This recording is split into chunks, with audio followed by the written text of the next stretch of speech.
Don't be afraid of being something more. It improves posture.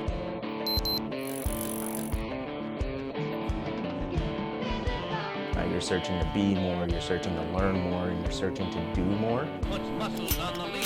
It's a call to action. It's a call for ownership. A means to really live, whatever that means to you. Welcome to the show. All right, guys. Welcome to episode 1 of Living a Larger Life show. Excited to get this thing rolling. We're gonna kick it off with intros. I think everyone knows who this guy is on the right. My name is James FitzGerald. I'm the founder of OPEX. I've been inside of fitness for a really long time, maybe 30 years now. Yeah, because since I was 18 really, and after my injury and like falling in love with fitness, I kind of dug into it. So I've been 30 years inside of it, and it's been a pretty cool journey. I would never have said when I started that I'd be doing this today. So I'm extremely grateful, and it's awesome to have, I guess an opportunity to keep pushing and keep teaching people things. And I think this is where I'm sitting right now to do that. So awesome. It's great to be here with you. Good to have you, man. Kandace. I'm Kandace Hudspeth. I lead marketing for us here at OPEX. What else, Kandace? What else? I've been inside of fitness a long time, too. Have you been doing fitness for 30 years? Maybe 22, 23.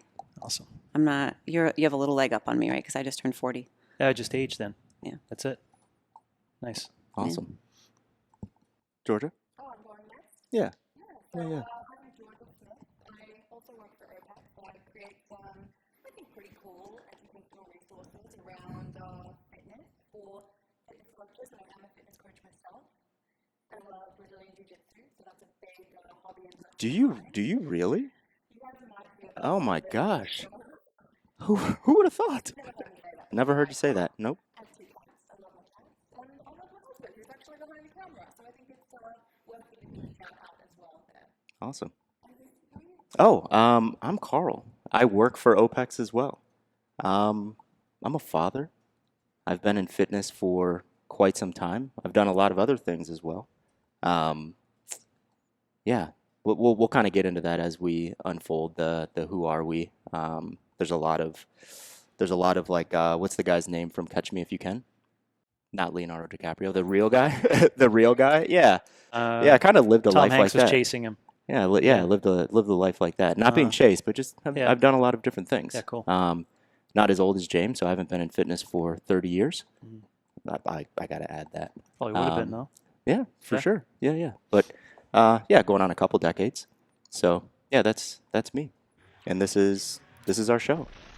This show is broadcast on YouTube and all podcast platforms. Our preferred platform is YouTube because we want you to pull up a chair, lean back, and spend a little over an hour with us, immersed in the topics we're discussing, and benefit from the visuals we include on screen. We also want your input, so as you're watching, please drop us a comment on YouTube and let us know your thoughts, ask questions, and even suggest topics you would like us to cover in a future episode. Make sure you give this episode a thumbs up, subscribe, and share this episode with someone you know needs to hear this message. So we're going to kick every show off with a radar. So the radar is going to be a couple minutes. It's going to be an around the room, and it's just going to be, what are you looking at this week? This one's a little different because we're talking about what have you been looking at over the past 2 or 3 years. For Georgia, I think it's like 15 or 20 years. But we're going to kick this one off with a radar on what are you looking at over the last couple of years, and for Georgia, the past decade. So I'm gonna start that. All right, bear with me. So when we were talking about this idea, I bounced a couple things off of myself where I'm like, oh, what has really stood out to me? And it's like there's some things that are really obvious that have stood out to all of us over the past few years. But I wanted to kind of take a step back and think about, okay, all of the things that I was considering talking about, what is like a thought that can kind of wrap everything that would have been my outcome, or like what my personal take-home message to people inside of that was. And the thought was, intentions matter, but good intentions without wisdom often fall short, right? So that was the thought that kind of wrapped around these two bigger pieces that were just top of mind for me in health and fitness. So intention number one. So this was, and these intentions were all good, I think, right? So intentions without wisdom can fall short. So this first intention was creating a connected and low barrier entry or a scalable fitness solution that will get people moving, build better awareness around fitness practices, and will create a healthier country. So that was like the market's number one intention. That's the thing that really stood out to me. So how did this play out? Number one, market that wearables are needed to keep an eye on progress, monitor HRV, ensure you are getting enough steps, track your REM sleep, ensure that you are staying in the appropriate heart rate zones, etc. That was number one.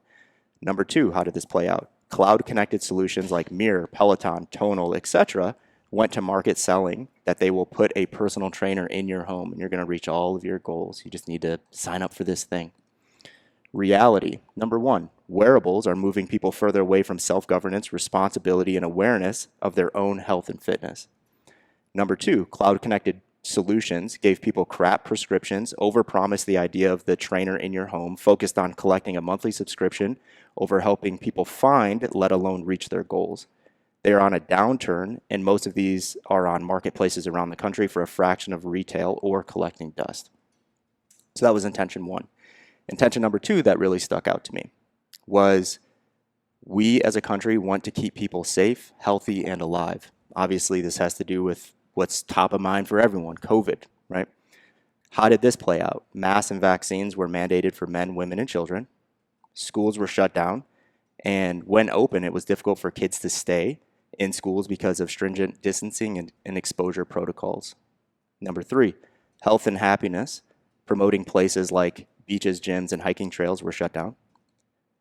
Number four, individuals that were not comfortable getting the vaccine or having their children get the vaccine were demonized, and this was coined as a pandemic of the unvaccinated.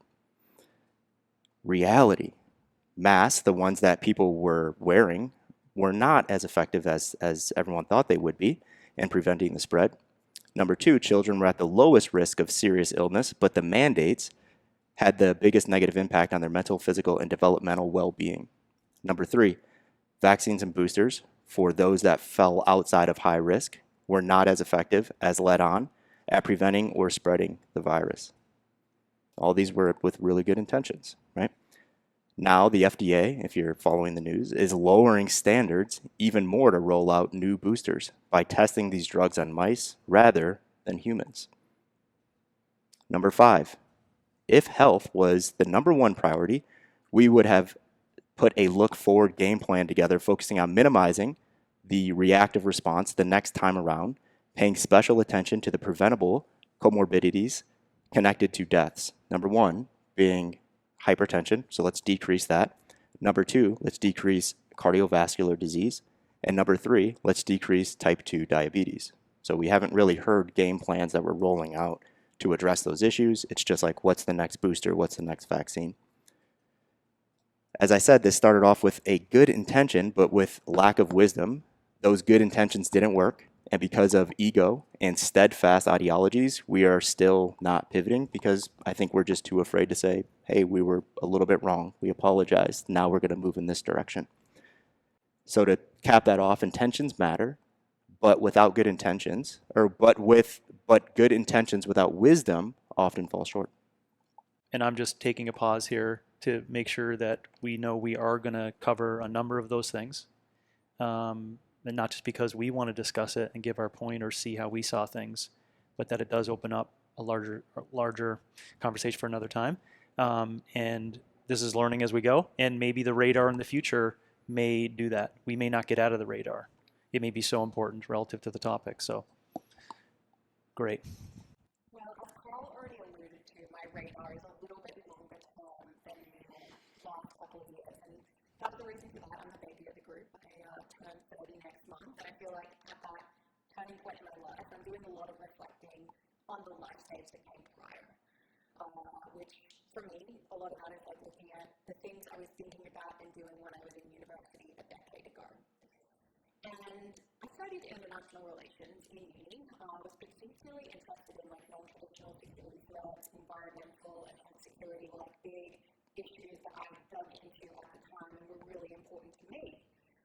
And a term that was discussed a lot for me in uni, especially in an environmental context was this notion of think globally, act locally. It's probably something everyone has heard thrown around before.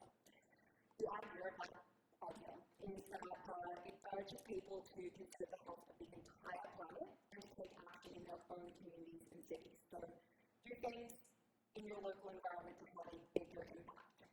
So recently, I read an article from Canadian magazine, it came out in August, and it was titled "The Modern Diet is a Biosecurity Threat." And essentially this article traced over the last century the times where poor diet and its consequences have really gained attention of policymakers and being seen as something that's a real threat to civilization. And on the back of those, the failure of government policies to actually make any impact on public nutrition and health at all. So some examples, right? Infertility, the vulnerability of unhealthy society to death from things like COVID-19, so on and so forth. A quote from this article that really stood out, and I'm going to read this. The reality is that no current institutions have the capacity or incentive to do much of anything about the diet question. The food industry has tremendous power, and most of the medical establishment is more focused on post-facto intervention and selling drugs than on general population health. The problem would have to be solved by a state that is willing to reshape the modern diet. Now, what 10 years in the real world has really brought home for me is that the state is not going to do that, right? It's not going to be the thing that moves the needle. I think we need to lower our expectations with initiatives like the Michelle Obama, Let's Move campaign, calories on fast food menus, that these things are actually going to make a difference on a local and then on a global level. I believe that Act Local is the only answer, but the cynic in me really questions whether this is actually going to cause any radical global changes to health. Just like it turns out that opting for metal straws to save the sea turtles isn't going to be the one thing that saves our oceans, and the problem is a little bit bigger than that. However, I do think that thinking global can have some pretty negative consequences. Nihilism, overwhelm, anxiety, I think that's something we've seen in response to the news cycle, almost creating a freeze response that it seems to cause in people, where they just do nothing at all because it all seems like too big of an issue. The problem's so big, I might as well give up. I think sometimes we need to let go of the stress around larger issues and instead just focus on what is immediately in front of us if we want to have an impact on either. So I'm going to use my radar today as a reminder to act local. Start with your own behaviors around nutrition, and not because you think that it's going to change the global narrative, but just simply do it for you and your family. Not to take it lengthy, but similar lines for my radar for the past couple of years. Yeah, COVID just made us ask so many questions on what really matters. I mean, it was a Facebook post when I still was doing that thing of a coach tip. If anything, I think it was one of the first things that I said. I think it was in February 2020 with a Zoom call. Remember, all these coaches were just you could sense it, right? All these coaches were clamoring to us to give us some direction. What do we do with this thing? And I didn't know what to tell them, but it did say this is going to collectively make us ask what really matters to you. What really matters? I may have not gone about it the right way by making fun of people being scared they can't work out anymore, but I'll take a second to apologize for that manner I went about doing that. But that's what I knew. I just realized one thing. So, anyways, COVID has been on my radar for the past couple of years. I saw a continual devaluation of the fitness coach through that process. You brought it up in your radar conversation of technology. I saw this emptiness in individuals, that it was a sneaky emptiness that was coming into society, and no one wanted to talk about it. And all we wanted to talk about was an admirable attempt to fix things and to take care of stuff. And we could argue about some of that was nefarious, but I felt this emptiness just burrowing over everyone, and left us with some true facts now on loneliness but I think from that is a positive that was on my radar. It is going to make us critically think now. It is going to make us ask harder questions, and I think that's a positive. So that's been on my radar for the devaluing of the coach, which leads to, I think, a birth of let's really question what our freedoms are and what our liberties are and what it means to strive towards living a larger life, etc. As well on that radar, lastly, was my continued birth as an American citizen. I'm still on my pathway to do that. I'm I guess, a legal immigrant, and I'm a resident now, and I look forward to the day I can call myself a citizen. And me and my family are still participating in that journey, and we're still on that pathway. And this is just one of the fantastic stories of that book that I read over time of my essential citizenship that I look forward to. So that's been on my radar for the past couple of years. I love that. Well, along the same lines, I spent a lot of time during the couple of years that we were experiencing all this craziness in the world, working from home, being at home a lot, working out at home, which I had been for several years. But at one point, I decided I want to get out and find a social opportunity for me to be active with others. And I took up boxing. I went into a local boxing gym here in the Valley, and there was a lot of youth in that gym. And spending time with them and realizing what lack of knowledge they had when it came to caring for themselves, fueling themselves, and even their lack of knowledge around movement and health in general. It just kind of broke my heart. It made me do a lot of reflection on kind of why I am the way I am today. And a lot of that goes back to the way that I was raised, the values and the practices and behaviors that were put forth in my home. I had a mom who was very active, very concerned with health. We sat down for family dinners. We had homemade dinners. There was always a protein and a starch and a veggie on our plate. And so I feel like a lot of the advantages that I've had and just fitness being a part of my life, influencing a lot of my life, really started in the home, modeling the behaviors of my mom, modeling the behaviors of the rest of my family. And that factor has just stuck with me through all of this experience over the years. I don't have kids of my own, but being able to spend time with youth out in the boxing gym and just interact with them, I was just hungry to be able to give them that knowledge or to share with them. I don't know if that they're not receiving that for a lack of knowledge on the parents' part. I know there's obviously a lot of complexities to those scenarios, but just has been on my heart the last 2 years to really be able to give back and invest to youth in a more powerful way so that they're armed with the knowledge that is necessary for them to go in and live their version of a larger life. So that's been on my radar a lot. And I think it goes back to a lot of the points that you all have hit, just that ownership in starting with yourself, starting with the actions that you can take in your own life and modeling the behaviors that you want to see in the world, or living your life in a manner that you want to see reflected in how this country evolves and moves forward. I want to see my peers behaving the same way that I'm behaving, or modeling these behaviors that we know are going to enable them to live the most fulfilling life. That's been on my radar a lot, but starting with youth. Awesome. Want to learn more about the Live a Larger Life show? Visit livealargerlifeshow.com to learn more about our mission, meet our hosts, browse past episodes, and more. Well, let's transition to defining what does it mean to live a larger life. Yes, sir. All right, what does it mean to live a larger life? We're going to segment this out. We have some predetermined points, but I think this conversation is going to go a little bit further than those.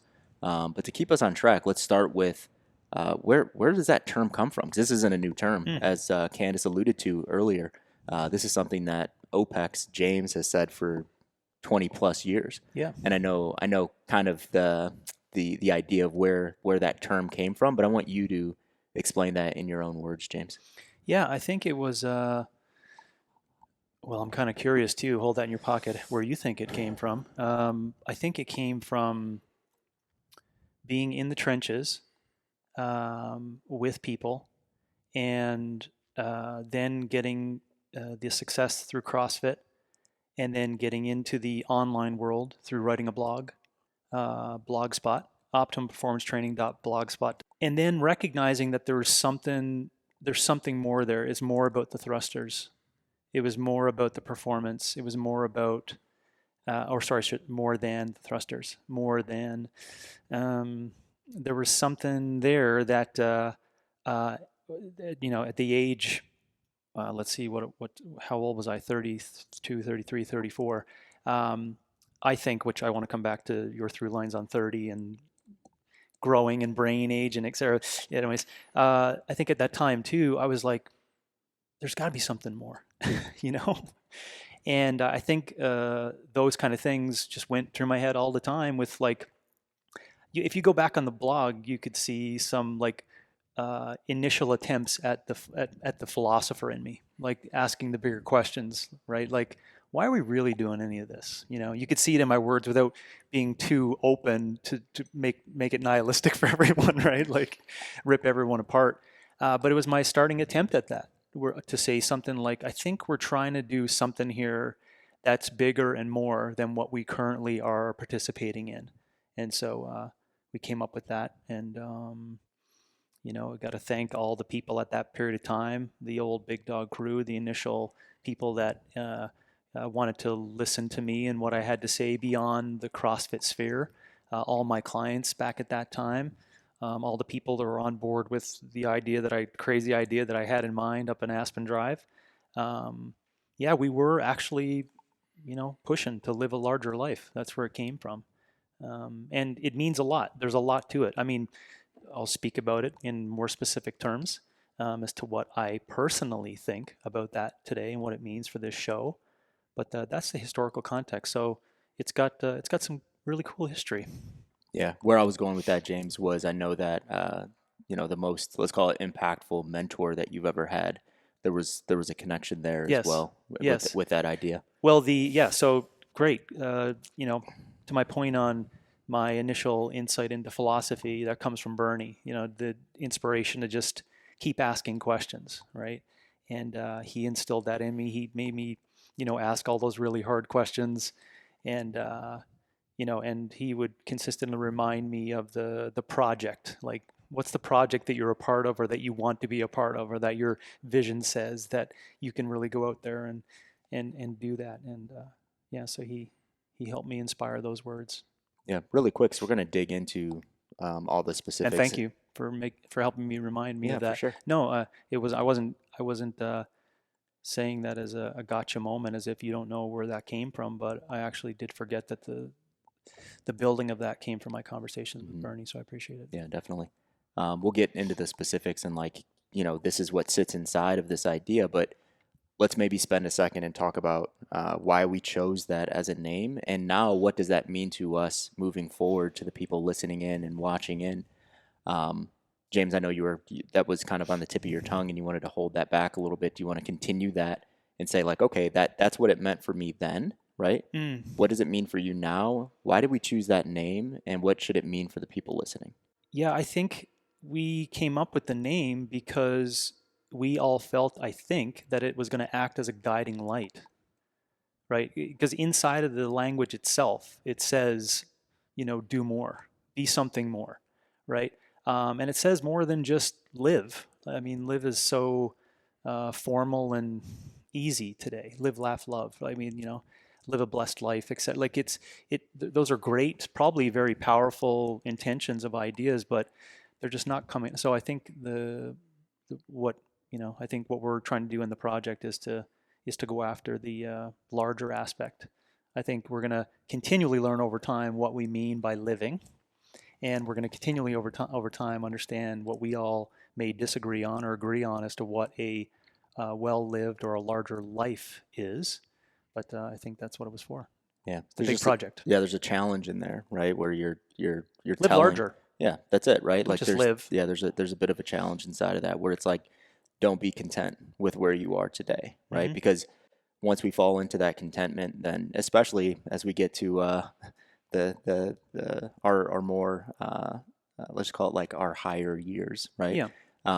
Contentment leads to entropy, right? Entropy leads to death eventually, right? So it's almost like this idea of we have to keep going, we have to keep moving, and if we don't strive to become better, like versions of ourselves, I know that's overused, but I'll use it again. But if we don't strive to become better versions of ourselves, we're going to start going the opposite way. So that, I know it's a very simple term of live a larger life, because we probably threw around a couple hundred show names, and we came back to that one, and it was like, that one just feels good, not only because it has that historical piece for us, but the message inside of there and the challenge inside of there is it's a powerful one for a lot of people, no matter who you are, what age you are, and all that stuff.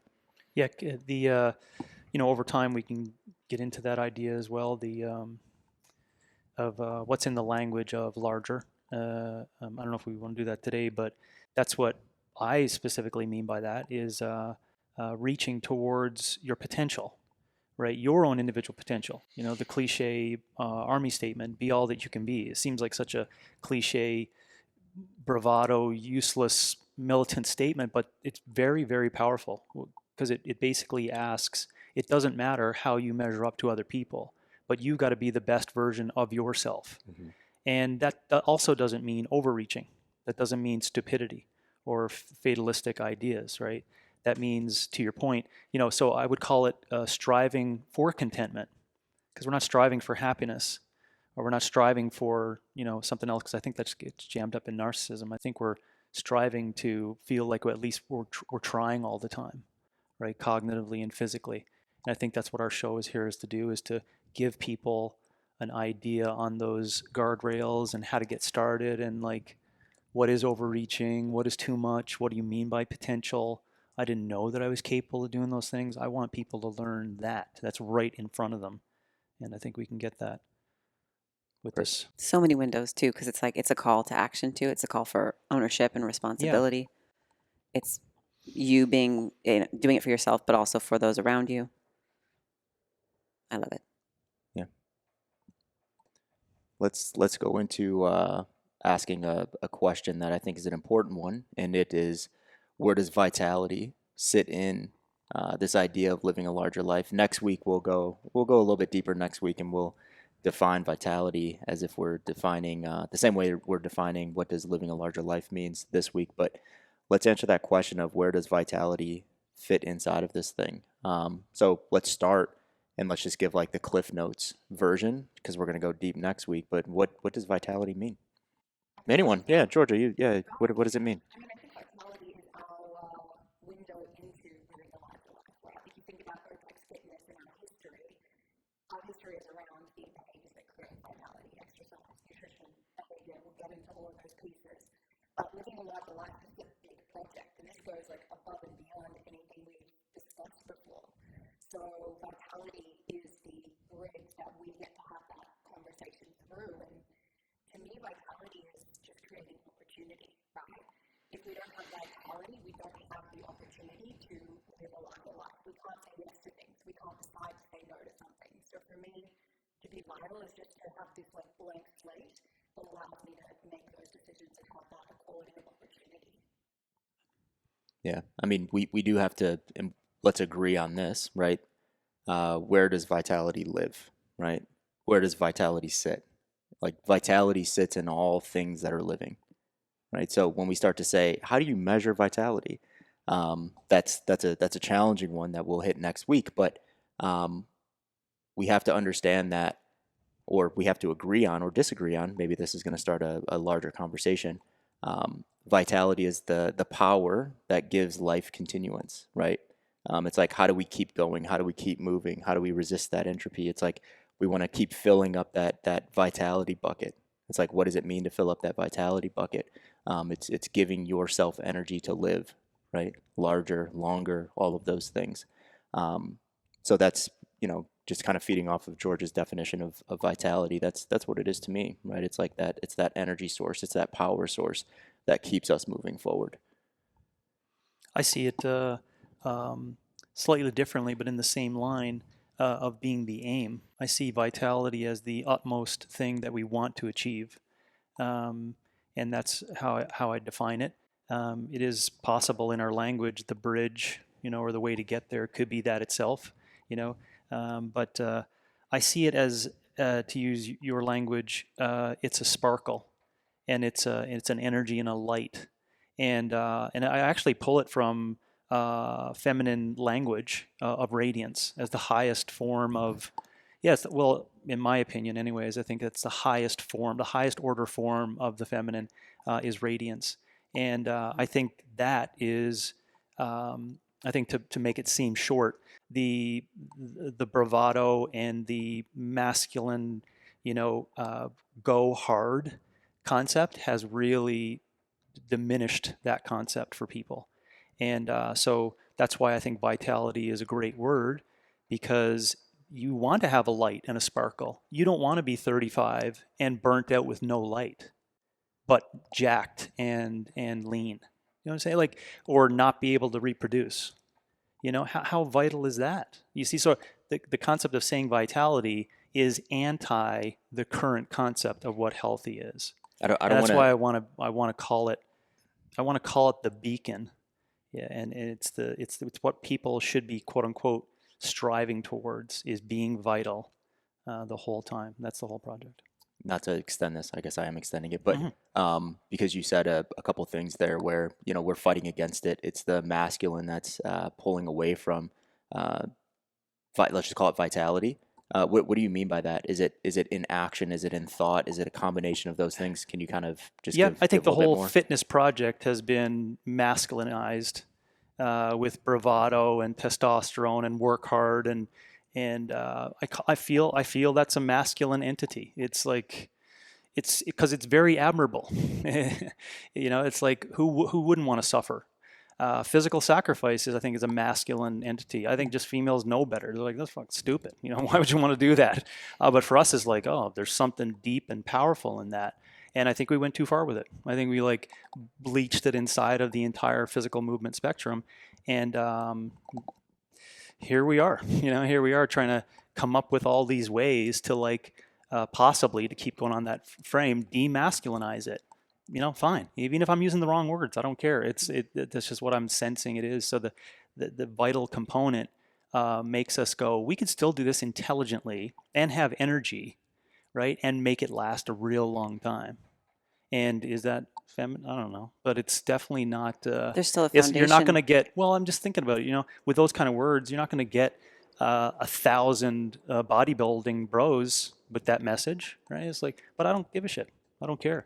That's not the project, because I care about people being, you know, energized and clear-minded and being able to do things for their whole life, not for 5 years. So that's where I think it's coming up the lane on it, the feeling around the description of it. Yeah, and let's remember that, because the things that we're going to talk about ongoing in an ongoing basis is we're going to talk about it's okay to be free flowing sometimes.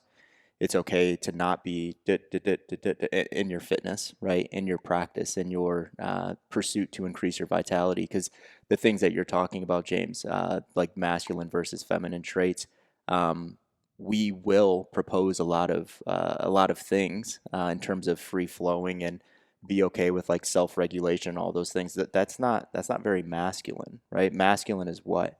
I'm exercising this many minutes, I'm doing this many sets, I'm doing this many reps, progressive overload needs to look like this, and all of those things. And what we're proposing is something completely different than that. We're proposing just do it, just be, right? And that's going to, you know, fill up that vitality bucket. Is that not to say, though, that there isn't a time and a place for that in the journey? And or does that build a foundation that allows you to then lean the other way? Yeah, for sure. And let's just be clear, we could propose it this way, right? So there is possibly a whole other universe where everyone's vital, right? Think of it that way. And then come back to ours and say, what's happening now? And so that's what I mean, that vitality is necessary for the overcorrection of the shit that has gone on for 30 years, of this thing that we've been propagating and being a part of, right? And we're sick of it. And we're not going to be like, oh yeah, you can do it that method and this is going to get you there. No, you won't. So I think, yeah, there is this, right? The union of the language of either side, but that's why I'm sticking to that feeling for good energy. correction. Yeah, I mean, reflecting on the reaction, the vitality as the reaction to what's happened over the last 30 years, it's trying to simplify. It's trying to get away from the new, flashy, sexy, bar-like approach to fitness. And I think what we're going to propose is, again, really simple behaviors and universal behaviors that can create vitality for someone. How they go and apply that might look different from person to person. We're not going to tell someone this is what to live a larger life exactly looks like to you, but there is a lot of uniformity and universality in the vitality-based stuff. Is that fair? Yes, oh, most definitely. I was just picking up on your point that, yeah, the overcorrection is not a political way for us to inject this new idea. We're the only ones with the balls and the ovaries to say, no, this is the direction. We are the only ones, right? I challenge anyone to say there's another spot that's going to say that and not fall prey to like, oh, what do you want to hear? What's our sponsors? What, we're not going to do that anymore. And that's what, so it's not a political move in the overcorrection. Right? It's like, no one's willing to say, what is the vitality model? And we all know it. I could look you all in the eyes. You've had people, questioning you on that, right? Like, what is this mode of thinking? Right? And it's so hard for them to comprehend the concept. Like the brains are not broken, but man, it's a lot of rewiring. So how do you fix a rewire? You got to change the language, and you got to point the ship in a direction that says this is what that model is going to look like. I also love that you touched on the fact that we're not going to tell you how to do it, because it goes back to so much of our history as a company being about the individual and putting the ownership on the individual for finding their way of executing. Yeah, for sure. And we'll probably have a call to action for ourselves, for our show in the future to talk about that. Like, what is responsibility and who's responsible and how do you get that over? I want to have that through line to your previous points on intentions without wisdom. I got lots of questions on, how do we get people to be wise for themselves, for their sovereignty, and how do you get a large majority of people that are local to us on board with this concept, that this idea of wisdom and this concept of vitality is not that hard. It's just right there, and we can give you some guidance on it. So I'm interested in looking forward to that, just to set the tone for the future. And then next week we'll dig deeper, and we'll talk about how vitality connects to behavior, exercise, nutrition. I think there's gonna be a lot of things inside of that behavior piece that we're gonna dig really deep into. Okay.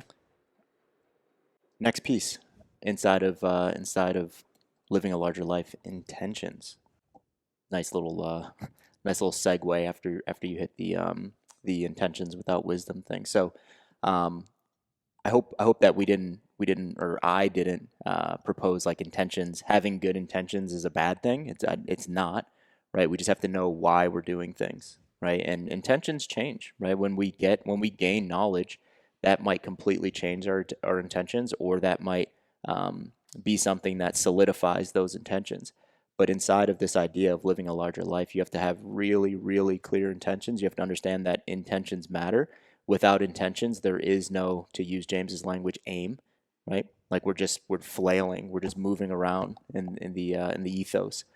So intentions would be the next thing here. And when we were talking about our intention with the show about being in a postmodern world, and yeah, that's the this is a modern attempt in a postmodern situation of a traditional idea. What are we talking about? We're talking about lunges and broccoli and water, right? And honoring basic principles. These have stood the test of time, right? So that's what our intentions are for the show. It's so heavy for me, right? That's what I've been really on my radar. I guess if I was to go back on a psyche radar for a long period of time, was that awareness that we're doing all these things, right? And we're sharing all these ideas, and we're doing stuff.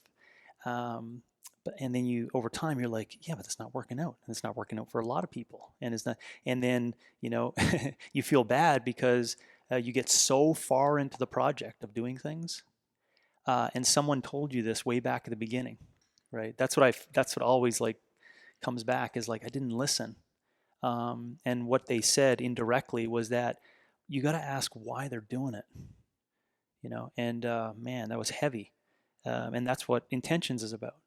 The next place that I go on intentions, so people can understand what we're discussing there, is that you have to recognize that everyone sees the world differently than what you do, right? So you already have to start with that premise that whatever you have on your, Thomas Sowell would call a vision, and what you start with on a vision, that's not what that other person's vision is, right? So start with that premise, and now you can start a conversation to maybe be more empathetic on why they're doing what they're doing. Because it's very easy for us as talking heads to sit here and say, no one has the right intentions. They need to have a conversation with a coach. Well, that project for us has been very difficult. Anyways, the intentions make me think about how deep of a conversation it is. I'll just stop there because there's just so much to it of where people start. And I don't know if you want to help lead me into a different direction that could like pick out a little portion of it, or if because it's just so. I just feel overwhelmed when I see intentions. That's all. I'm being honest. Yeah. Sorry. Go ahead, Georgia. I was going to say, I have a question related to intentions. So we talked a little bit into the radar piece where you're talking about all of these fitness companies putting out wearables and at-home fitness solutions with potentially good intentions of getting more people doing fitness, but ultimately not resulting in that. Do you think that doing something, or maybe doing something for like what we would think of the wrong reasons, is that better than doing nothing, even if intentions are aligned, when it comes to behaviors that might drive someone towards vitality? i.e., like, again, using your total doing the workout because you want to lose weight, not because you want to live a larger life? Yeah, I think it doesn't work out. Yeah, in 100% of the times, 100%. There has to be belief. That's it. Yeah, and you got to, and there's the project is like, oh, but they're never going to believe. Well, that's what you got to work with them on, right? You have to get them down to the point that they're in their garage doing it and they don't give a shit what anyone thinks about it. Until you can get them to that, it will not work out. I don't give a shit what their HRV says. I don't give a shit what their blood work says. It doesn't work out in the end. Because you got to remember the spider webs of that. Their kids are seeing them suffer and physically sacrifice themselves, right? Why? Because they're not knowledgeable about their intentions, right? What are they answering? Oh, it's got to keep your midline down. No, see that. So it's more than just that. So it has to be deep inside the right intentions. That doesn't mean that a lot of people can't get there, but it should make us wake up and realize we got a real big frickin' bunch of hurdles to jump over to get people there. And so how do we do that? Well, you don't stop. And that's why we're doing what we're doing, you know? And by the way, that's my opinion on it. I honestly get a little bit more pessimistic on it. I think it's futile, the attempt for that, without a correct conversation of belief as to why they're doing it. Yeah, I think it just reinforces the need to not just like pat someone on the back and say, like, that's good, keep doing what you're doing. It's challenging the belief. It's actually taking the time to challenge belief, challenge intentions with that person, to be able to nudge them towards that. Yes, and I'm glad you just mentioned that because now we have to talk about, or we should talk about in that line of thinking, who are we actually discussing here? Because there's aspects of young people with small brains in which we're not trying to get those abstract comments across. They're just obeying the rules, right? Whether we disagree with that point or whatever, they're just obeying, right? They're not learning or teaching, right? Are we really going to ask them about belief? You know, think about that as a heavy concept for someone at age 12. No, and we know the downsides of making them believe in a certain dogmatic thing, right, or a doctrine. But we have to recognize that when we're having this discussion, we're probably talking about a brain that's developed, right? And then now it brings in your word, that's their responsibility to learn about why I'm doing this. Their responsibility.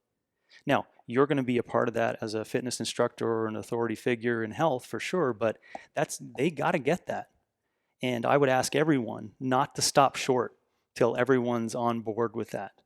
And again, I get like, because Igor, that's what I think of there. It's just it's such an exhausting, big process. Can we to wrap this one up, can we go boom, boom, boom, or boom, boom? Let's start over here. James has been talking a lot. Yeah. Let's let him swallow a little bit. Intentions are big, man. I know. Let's do this, right? Because we're kind of talking around this idea. Let's give our own in under 15 seconds. I'm putting everyone on the James' eyes. In under 15 seconds, let's give the first thing that comes to our mind when I ask the question, what does it mean to have good intentions as it relates to this topic? Georgia, take 5 seconds. Yep. What does it mean to have Good intentions. Do you want me to start? To the topic of vitality? Okay. Yeah, let me start. So Okay. I'm cheating because I have the answer, Oh, okay. my got it. answer in my Got brain, it, so got it. I'll start. Thank you. For me, good intentions means that those intentions will continue to move you toward your aim forever, right? So those intentions are going to change.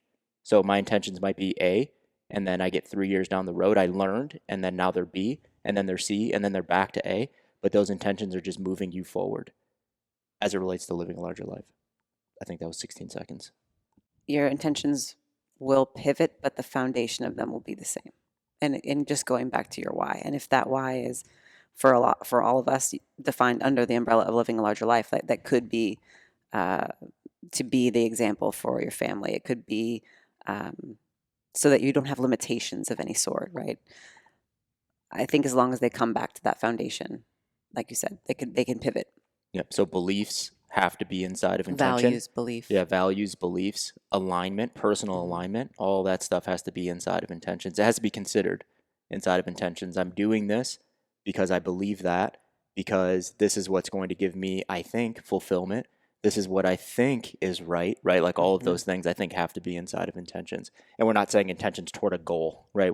I'm talking about Behavior.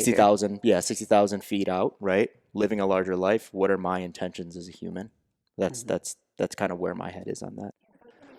Precedent that the intention will result in the outcome that you're looking for. So it has to be founded in something, whether that be past experiences or observations. Like that intention can't just be like pulled out of the air, hope for the best. It has to be some reason why it's going to work. So right now, let's say that we're defining good intentions to live a larger life. So the outcome is just to live a larger life. So to increase my health span, my lifespan, feel really good, do some resistance training when I'm 85, all that stuff, play with my kids, my grandkids, maybe my great grandkids, all of that sit inside of it.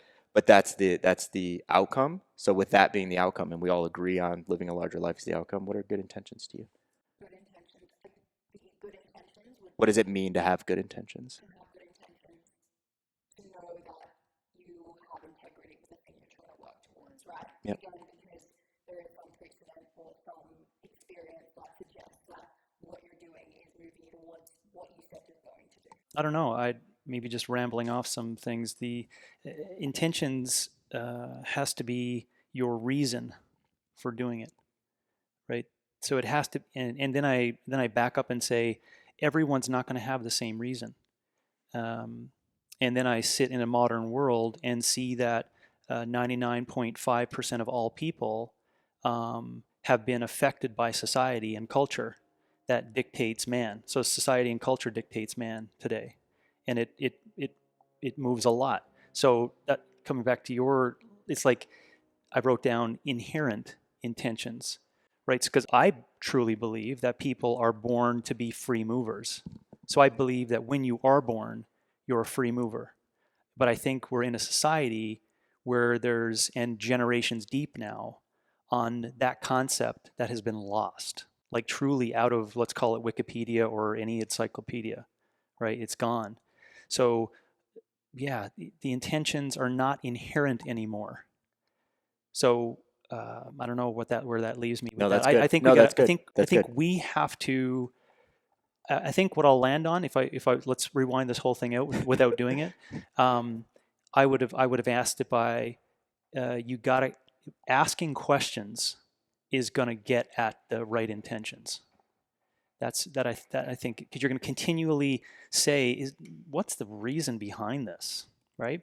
And that over time is going to move from skepticism and pessimism to like a guiding light towards all of your points of this journey towards something that's bigger and better. So When you ask questions, what do you have to have though? You have to have answers, right? Like, or you have to be able to come up with those answers. Like through that process, if you're just asking yourself questions over and over and over, and you have nothing to challenge your current belief, let's call it right now, and your belief in your intentions. If you're living in an echo chamber, if you're not living in an echo chamber and you're just living in your own brain, right? Like, can growth actually occur? And I'm only saying that because I'm going to our next point of knowledge. Oh yeah, no, for right? sure. Where oh my knowledge, gosh. Knowledge is very, very important. So, being in the know, right? So we would define knowledge as, for purposes of wrapping knowledge around living a larger life, it's trying to identify truths, right? It's trying to identify truths, and the way, right? here's a truth, and this is the way I'm going to execute on this truth. Right. Get to know our hosts and a sneak peek behind the scenes of the Live a Larger Life show when you follow us on Instagram at Live a Larger Life. We look forward to chatting with you there. So let's pivot out of intentions and get into knowledge and why knowledge is so important. The concept of just knowing more all the time, right? Like, don't let your brain entropy as well as your body, but just always putting knowledge in that thing. Why is that so important? This isn't for James specifically, but if James wants to jump in. I'm going to come back, but I'm going to connect what you said on the back end there, because I can't let go of the depth of intentions, is that, and I just feel that we have to at least discuss it or get it right, or at least, ping this for a future point that we open up. But, you said something about, they have to look for answers. I disagree. I think that when people discover that they're on a pathway and they're asking the why, that's where I mentioned responsibility for them to get educated, right? So, and this is sidewind, but it did pull in where we currently are today. The thought and the concept, but that's where I said society has affected man today. The concept is that you listen to a 30-second bit to get educated, and that's a fantasy, right? That's a fantasy. So if you don't know, and you're asking questions, which brings in knowledge, and you ask questions why, right? You're now on the intention bandwagon, right? What's the whole reason behind this? You read 2 disagreeable books that take you 2 months. Do you see my point? So no, it's not. You're not looking for answers, right? I guess you are, but in order to get there, I just wanted to add that there's a massive responsibility on behalf of the person to get educated on that.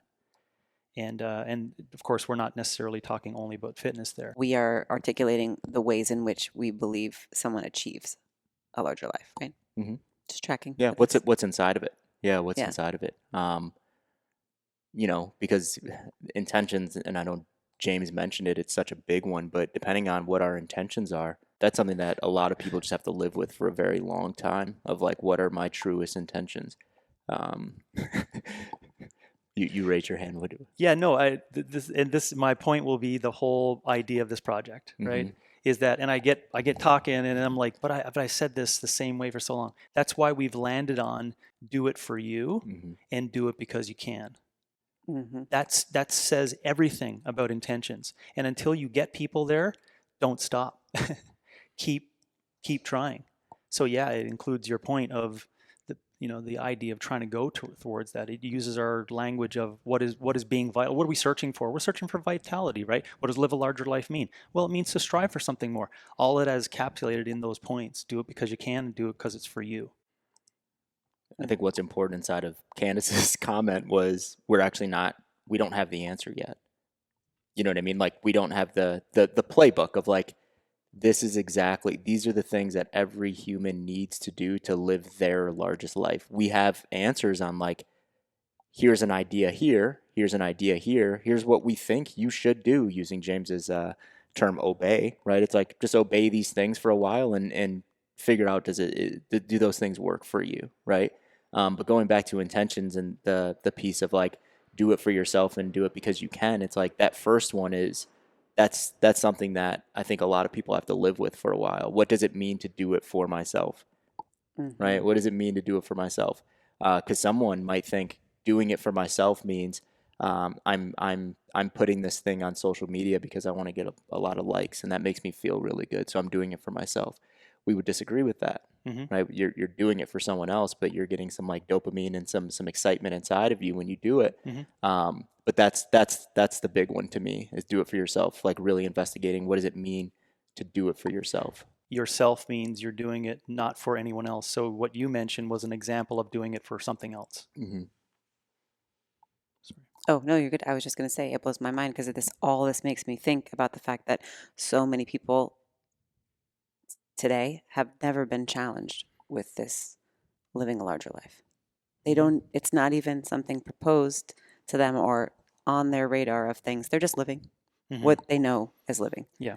It's a complex cross question. You need knowledge to be able to challenge intentions and arrive at your own intentions, right? You need knowledge to understand what it means to live a larger life. You need knowledge to be able to work towards vitality and to actually know what you need to do to be vital, I'd like to kind of narrow that question down a little bit where you ask what's the value of knowledge and just ask you guys how much does someone actually need to know to achieve vitality?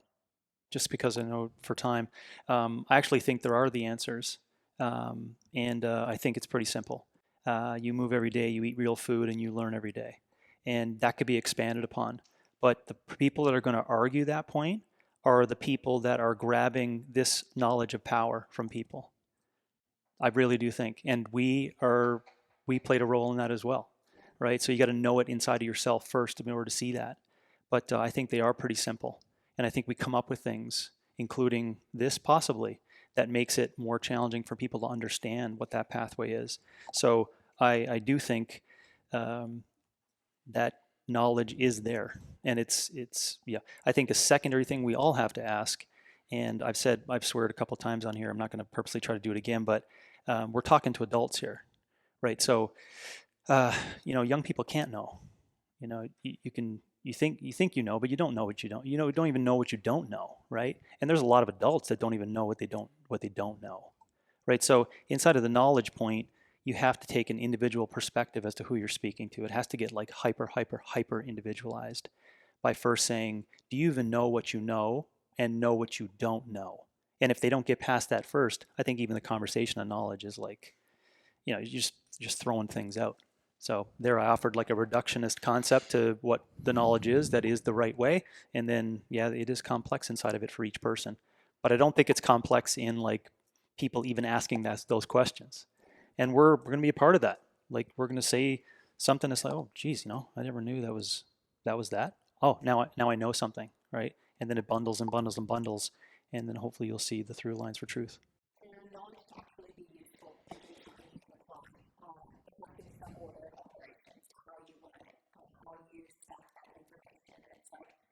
Start with move everybody then to your food before we can talk about like each shot proteins, right? Everyone runs to like each shot proteins, but they don't spend time talking about getting 10,000 steps or whatever it might be. Yeah, and I don't know if you were going that line. I don't think that's the pathway to get there for knowledge. Because again, that's the same thing. It's a bait and switch. You're asking them to obey and do things, but their intentions are incorrect. So it starts with intentions. Yeah, so if you were premising that prior to it, then that's exactly it. Is the first steps are the first steps, by all means. What's the easiest way for people to get knowledge? Maybe let's all give our own personal, because I think we've all gone through phases where we've gone to different places or different types of places or different mediums when we were hungry for more knowledge. Why would you phrase it as easiest? Lowest barrier, where it's like not easiest, I guess. What is easiest was the term, because it's like you're giving the answer, right, to the person that's listening or watching. It's like what is your favorite place? What is a place that you trust? And I'm not saying like this magazine, this channel, this thing, but it's just like what medium do you think is the best way for people to consume knowledge? There's a lot of mediums out there. Man, again, it comes back to who's listening. But listen, this is what month is it? August 2022, right? So the what happened in early 2000s and what happened with the advent of social media has completely distorted our concept of information gaining and what knowledge is. Completely distorted it to the point where I won't have to give really sad stories, but it's actually disgusting. That what has led to that. So I go there. I can't get out of that to give you a definition as to where people go to gain knowledge. I see a lot of humans as being pawns to the system, walking dead, that are stuck to a digital platform, and they're not learning anything. That sounds so large, but they're not. They're not learning. They're learning nothing, right? All they're learning is how to consume various points of information. No one's taken a debrief to say, just a second now. No one's taken a long end. There's a few people. So, man, I can't even go anywhere on how do people gain knowledge today because there's just so much. There's so much. I also cannot not look at my children, right? And how they're being preyed upon to learn all these things at such a young age that they have no business in my own right mind knowing. but I have no control over that, right? So, man, I don't even know. I apologize. I don't even know where to start. I'm very. No, that was perfect. And it's like I say, look for someone that's trying to sell you something, and from someone whose intentions you trust. And like it's really hard to know either of those two things are the case unless you have a close personal relationship with those people and you're around them every day. And it comes back to what Kandace started with, which was we need family role models to be able to look up to. We need to learn that from the people who absolutely have our best intentions at heart, because they're our parents, they're these, figures in our life that want and need what's best for us above everything else. I mean, I think about where I go for health and fitness information. I read some websites, I look at some podcasts, sure, but if it's something that really matters, like, Carl, I'm coming to ask you, James, I'm coming to ask you because I know you have good intentions, and at the end of the day, you can be looking to tell me something. Yeah, what happens if 98% of all the humans out there actually have the incorrect intentions? So how are you gaining knowledge now? How about I see every day, every parent that I see that walks around us that has zero knowledge on vitality, but they are responsible to that concept of family and passing on that information to younger people, right? So that's where I'm sorry, I get stuck on, and I get dark because I can't see a way through. I can't see a way through because we're talking about we're talking about chewing broccoli, right? We're talking about having a meal with your family, right? And not for any other reason than just that. At what point in time do you think that was outsourced or the responsibility was offloaded? 1971. Go to the website. What WTF happened in 1971? Just go there and you tell me what you think. But I think the change in economy at that point in time fundamentally shifted academia and what was being taught. And then I think this all spun up with the concept of changes in culture and all the great things that happened at the point where technology met it at the crossroads. And this is what you got. You got a fucking fantasy land of people thinking what a relationship is and what is community. And I got all these options. You don't have all these options. Who told you have all these options? Oh, this phone told me I had all these options. Oof. You see that's where. So I think it was there. I could be wrong. I get kind of a feeling when something really matters, and not that I'm hearing it for the first time, but it's a new idea. New ideas always kind of give me a little bit of a pause.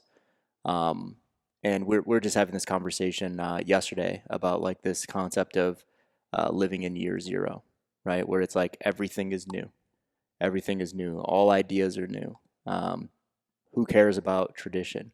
Who cares about the things that we know that have worked for hundreds and hundreds of years, right? We're living in year zero. Rules are created today, and we don't look back at anything else. I get pause when I hear things like that. So I don't have a place, right, where it's like this is the place to go to gain knowledge. But I get pause when I hear or see that, and I love investigating things that have happened over a century. Right, and like really understanding or trying to understand if that thing is good, if that thing is bad, if that thing is beneficial, if that thing is not beneficial, if that's the truth, if it's not the truth, all of those things. Only time can really tell us what good knowledge and information is. So I think when we start going back to, what is good knowledge, we can only be confident in saying that good knowledge is it's knowledge and concepts that have stood the test of time, right? I think we need to be really careful when we go to our scientific journals and we change our entire concept of thinking because a study was done with 14 people, right? Like that's kind of the world that we're living in. Did you see this new study? I have to now start doing this. I now have to start doing that. And then you investigate it a little bit more and you're like, well, none of those people were me, right? And I'm not saying we ignore science by any means, but I think we've been living in that world for a really, really long time. So that stuff gives me pause. Yeah, that's a deep philosophical experiment of ground zero. It has been done. I'm just trying to recollect on people that have taken those. Stephen Weiss has a great podcast on, it's called Philosophize This, and he's been through that in a couple of different ways. So, but thanks for again pinning that for me to make me think about it. I think as I heard you talk, I think it does then come back to whoever's going to make a comment on how to gain knowledge. they also have to be knowledgeable about their own intentions. Because as you heard you talk, it's probably the through lines for a lot of us, possibly, I don't know, but it's really, how you think you're operating in this current scenario, right? And it's not always one line or the other, but it's either nature affects man or society affects man, and you definitely will fall in one of those lines, and they don't end up in bad places. It's just that that's your deepest inherent vision. So I think that will give you some ideas then, going about saying, like, how do I learn? How did I get to know something? Well, it's not that difficult. It's through experience, it's looking at tradition, but maybe you don't have that line of thinking. Maybe you think that you're born into a situation in which society and culture is going to make you. Do you see that? You have every right to believe that. And you may have intergenerational beliefs that made you get to that point, but you may have every right to believe that. So now my whole point of, like, knowledge is gained by tradition and experience. This person doesn't believe that. Do you see that? So it does come down to anyone listening, just recognize not everyone is going to have that same tone or belief in how knowledge is gained and knowledge acquisition. Quick question. What's the difference between knowledge and wisdom?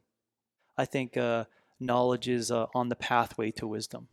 Yeah, and I think that's just stuck in my head of this hierarchy of what we're looking for on the top end of our cognitive repertoires, right? We want to be wise over time, right? You want to be the sage of yourself, right? So you got to keep asking yourself, how do I get there, right? What do I do every day, and what are the practices? Does eating broccoli allow me to be more clear-minded to read 50 pages? Yes, that's what I'm going to do, right? Because I know it's connecting to my highest cognitive capabilities. So what was the reading? The reading was a gaining of knowledge on the pathway towards wisdom. And I think there's probably 7 different words in between on the front end and the back end up to wisdom.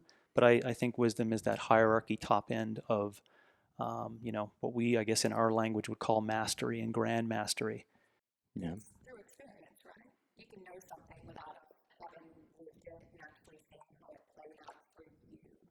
So through wisdom comes through not just 30 days, but months and years of lived experience.